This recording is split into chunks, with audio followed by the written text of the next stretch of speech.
Hey guys, so in today's video, I wanted to talk about something that I was just thinking about the other day and just realized.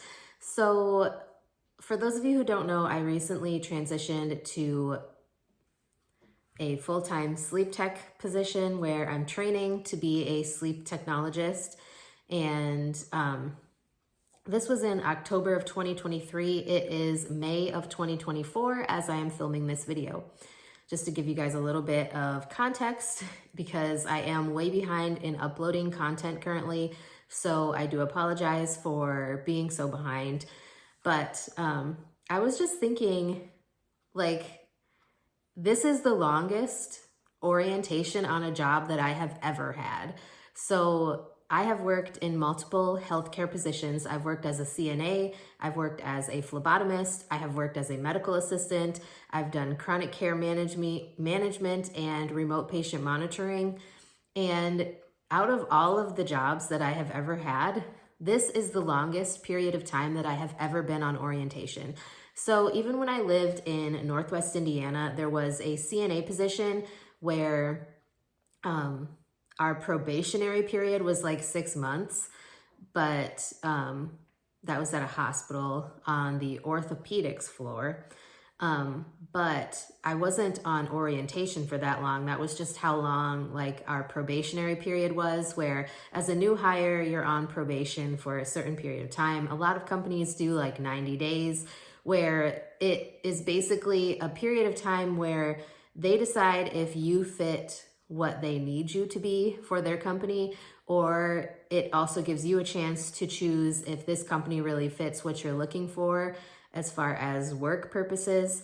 So the whole thing is, like, I have been on orientation with this sleep tech position at the sleep center I work at since October of 2023.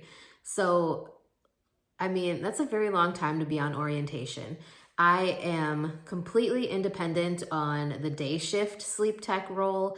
Most of the time I am actually working up there on my own when I'm there, especially if it's not a Monday or Tuesday, because at the sleep center that I work at, Mondays and Tuesdays are usually days where we have providers in the office. So we have one sleep medicine doctor who is board certified, and we also have one nurse practitioner who specializes in sleep medicine and pulmonology. And so those are the two providers. Like I said, normally the days that they work are Mondays and Tuesdays.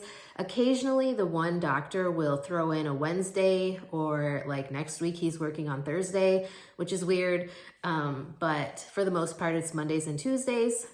But I just find it really weird that I am still on orientation. Now, I don't regret that, and I don't question it, because sleep tech the job is kind of a lot to learn, and it helps to be on orientation for as long as I have, because it allows me the opportunity to learn from another sleep tech or another coworker. I learned a lot from the office coordinator to complete like day shift sleep tech job duties, learning how to schedule, how to do prior authorizations and things like that. Because even though I have worked in the healthcare field for an extended amount of time, I've been working in healthcare since 2016, so it's been a little bit of time.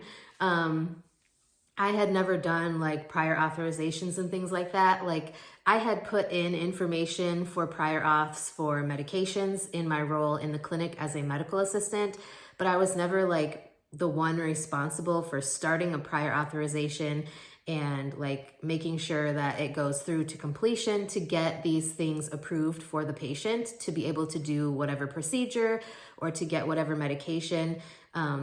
Like I said, I had literally just gotten information back from the insurance company and had to provide additional information in order for them to make a decision on whether or not to approve a med for a patient. But that was part of my role as a medical assistant in the clinic. So like in the sleep center, it's quite different, because you actually have to initiate the prior authorization request. I'm gonna sneeze. Okay, maybe not. Sorry. So in the sleep center, you are completely responsible for starting the prior authorization process, initiating the prior authorization request, filling out all of the information, giving all of the details, explaining why this person needs this procedure done, why it is medically necessary, and you have to wait for this approval in order to be able to schedule a sleep study. So learning all of that, I'm very glad that I had the office coordinator, and that I'm also friends with one of our referral coordinators who does prior authorizations down in the clinic. I do still work part-time, well, not even part-time. I work as a call-in, so it's basically PRN or per diem down in the clinic whenever they need me, and I don't already have other obligations with either the sleep center or my life. But the nighttime sleep tech position is where I'm still a little bit uncomfortable with things. I am becoming more and more independent, but I still need some help with like sleep staging and sleep scoring of the studies. And other than that, I'm basically doing everything by myself now. For the most part, I do the entire patient hookup from head to toe, and I do the bedtime and morning questionnaires before and after the sleep studies. I do the biocals, which is the calibrations for the leads and all of that stuff. So I'm basically able to do everything by myself.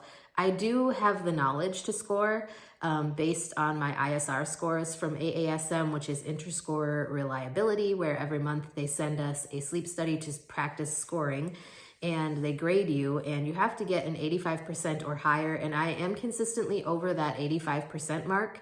So I do have the knowledge to do it. I'm just a little bit nervous about scoring something wrong. And the difference is on ISR, you don't score RERAs, which are respiratory event-related arousals.